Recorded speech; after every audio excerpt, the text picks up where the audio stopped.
नमस्कार दोस्तों, वकील साहब इंडिया में आपका स्वागत है। आज हमारे साथ श्री भूपिंदर कुमार जी, जो कि सुप्रीम कोर्ट में वकालत करते हैं, इसके अलावा हाई कोर्ट में भी वकालत करते हैं। बीसीडी का इलेक्शन लड़ रहे हैं, बार के एक जाने पहचाने चेहरा हैं।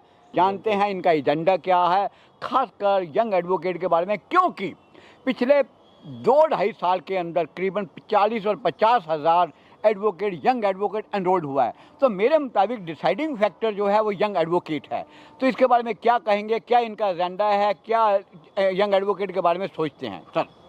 बहुत बहुत धन्यवाद आनंद जी का कि मेरे को इनवाइट किया और एक बड़े अच्छे मुद्दे पर ये बहस इन्होंने स्टार्ट की है और बड़ी मेहनत कर रहे हैं और मेरे से काफ़ी सीनियर है। तो मैं इनकी जो है जवानी को नहीं, मैं 17 साल का हूँ सर। हाँ, मैं इनकी जवानी को पहले प्रणाम करता हूँ। और मैं बताना चाहता हूँ कि इस शहरीकरण में कुछ लोग ऊंची दुकान फीकी पकवान बनाकर और मौज ले रहे हैं। तो इसलिए इन आनंद जी का ये स्टेप जो है ये पब्लिक को जाना चाहिए और पता चले कौन लोग खड़े हैं, उनका विजन क्या है। बहुत सारे लोग बहुत दिनों से चले आ रहे हैं, 30 साल 40 साल, उन लोगों को पता ही नहीं है ये कैसे बन जाते हैं, क्योंकि लोगों के ये शहरीकरण में लोग एक दूसरे से मिल नहीं सकते, जान नहीं सकते, पता नहीं कर सकते कौन क्या क्या विजन है। तो इन्होंने जो स्टार्ट किया है और यंग लॉयर्स का इन्होंने मेरे से पूछा है, मैं चाहूँगा कि यंग लॉयर्स जो आ रहे हैं आजकल, बड़े क्वालिफाइड यंग लॉयर्स आ रहे हैं, अंग्रेजी स्कूलों से आ रहे हैं, बड़े अच्छी इंग्लिश भी बोलते हैं, लेकिन जो फाइनेंशियल सिक्योरिटी कुछ नहीं है उनके लिए, चैम्बर व्यवस्था कुछ नहीं है, और कोर्ट का जो एक लेंथी प्रोसेस है उसमें भी उनको इतनी जानकारी नहीं है। तो एक ट्रेनिंग भी उनके लिए लैक ऑफ ट्रेनिंग भी है। आप सर क्या कंट्रीब्यूट करेंगे यंग एडवोकेट की मदद करने के लिए? जी, मैं पहले ये दिखा रहा हूँ कि क्या क्या उनकी प्रॉब्लम्स हैं। और प्रॉब्लम तो एक तो मैं चाहूँगा कि सभी जो यंग लॉयर्स आ रहे हैं उनकी ट्रेनिंग की व्यवस्था हो। जैसे डायरेक्ट कोर्ट है तो यहाँ पर भी कोई हेल्पलाइन उनको मिले कि वो कैसे काम करना है अगर कोर्ट में कहीं जाना है। और एक हमने एक स्टिपेंड मैंने अपने एजेंडा में भी निकाली है। मैंने अपना जो एजेंडा निकाला, मैंने आपको एजेंडा मैं बता देता हूँ, उसमें यंग लॉयर्स के लिए भी लिखा हुआ है।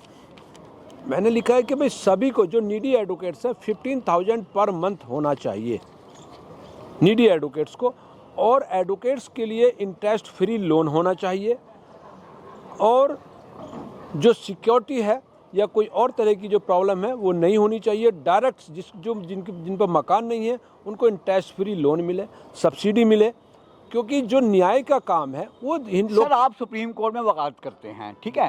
अब सवाल आ जाता है कि वेद प्रकाश जी, जो कि आउट गोइंग बीसीडी के मेंबर रहे हैं, बार काउंसिल ऑफ इंडिया के भी मेंबर रहे हैं, mister Ved Prakash Sharma, mister Rajiv Khosla, mister के मनन ने कहा कि करप्शन है, 90% करप्शन है जुडिशरी के अंदर, और वो उसके बड़े अगेंस्ट हैं।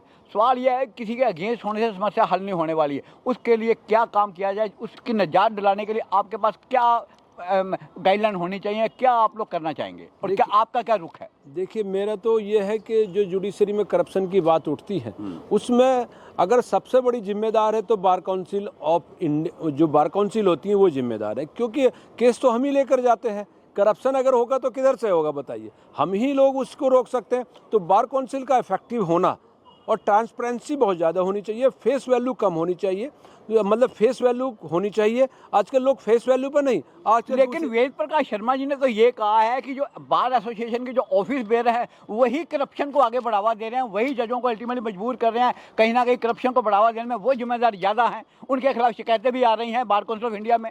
नहीं, अगर कोई शिकायत आ रही है तो उस पर एक्शन होना चाहिए, इंक्वायरी होनी चाहिए, क्योंकि हम ये जो इसमें ये न्याय का मामला है, न्याय में करप्शन तो होना ही नहीं चाहिए।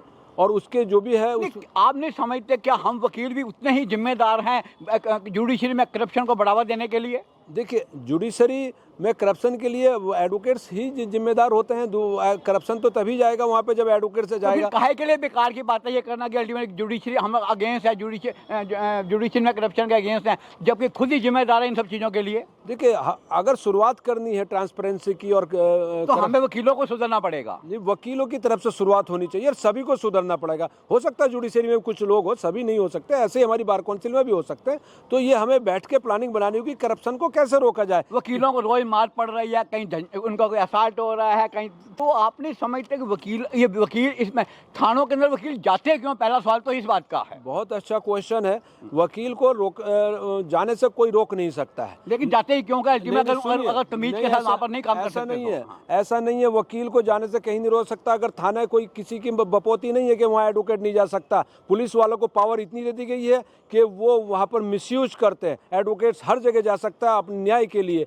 तो ये एक पुलिस को सुधरना होगा, वकील सुधरे हुए हैं क्योंकि वकील को पता होता है कौन सा कानून क्या है, तो वकील तो हर जगह जाएगा। थाने में अगर जा रहा है तो जब आप किरण बेदी को ठीक कर सकते हैं, थाने वालों की क्या मजाल है? वो तो बड़ी छोटी छोटी चीजें हैं। बिल्कुल, तो ये बार काउंसिल को देखना होगा कि अगर कोई पुलिस वाला तंग करता है तो उसके खिलाफ एक्शन हो। लेकिन बार काउंसिल अकेले लड़ने लगे हैं लोग, इस वजह से पुलिस की हिम्मत ज़्यादा बढ़ रही है। तो हमें बार काउंसिल को इस पर एक्शन लेना होगा कि वकीलों पर अगर कोई पुलिस वाला कोई असाल्ट करता है तो बार काउंसिल उसके साथ नहीं आती है। बार काउंसिल जो है वो अपने ही दूसरे कामों में लगी हुई है, वकीलों की चिंता ही नहीं है। आप ये बताइएगा कि कोरोना पीरियड के अंदर वकीलों को भिखारियों की तरह लाइन में लगा दिया गया, एक एक महीने का राशन दिया गया, क्या यही वकील इसी चीज़ के लिए डिजर्व करते थे? देखिए, ये जो बार काउंसिल के जो आजकल ये नेता चले आ रहे हैं, ये सब इनकी देन है। क्योंकि आज जुडिशरी का फंड देखिए कितना बड़ा बजट सरकार देती है, लेकिन बार काउंसिल को क्यों नहीं लेकर आते वो फंड? क्या बार काउंसिल संविधान से अलग है? क्या एडवोकेट संविधान से अलग है? उनके लिए सुविधाएं क्यों नहीं है? क्योंकि हमारी बार काउंसिल कभी डिमांड नहीं करती, कोई योजना नहीं बनाती, कोई योजना सरकार के पास नहीं भेजती है। तो ये हमारी बार काउंसिल सोई हुई है, अब से नहीं है, 50 साल हो गए इसे सोते हुए। तो मैं इसमें कहता हूँ नया विजन लेकर आइए, और जो इनके हाईलाइटेड जो नेम चले आ रहे हैं, इन नाम पर ध्यान मत दीजिए, काम पूछिए इनसे। आज लोग काम नहीं पूछते, वकील को डरना नहीं चाहिए। जो नेता इनका आ रहा है उससे काम पूछना चाहिए, विजन पूछना चाहिए, नहीं तो वकील होना बेकार है। आप क्या करेंगे अगर आपको बीसीडी का मेंबर बना दिया जाता है? तो आपका प्रायोरिटीज क्या रहेगी, प्राथमिकता क्या रहेंगी? मेरी सबसे पहली प्राथमिकता होगी प्रोटेक्शन। अगर हम फ्रीली काम कर सकते हैं तो फिर हम जो है हमें किसी और चीज़ों की बाद में ज़रूरत पड़ेगी। उसके लिए हमें फिर उसके बाद चैम्बर्स हमें चाहिए, फिर उसके बाद हमें इंफ्रास्ट्रक्चर चाहिए, उसके बाद हमें कोर्ट का जो प्रोसीजर है वो सिंपल होना चाहिए, और हमारे यहाँ पर सुविधाएं ज़्यादा मिलनी चाहिए। स्टिपेंड की व्यवस्था होनी चाहिए, यंग लायर हर नीडी एडवोकेट के लिए होनी चाहिए, मकान की व्यवस्था होनी चाहिए, सोसाइटी अलॉट होनी चाहिए। Thank you very much sir, so nice of you.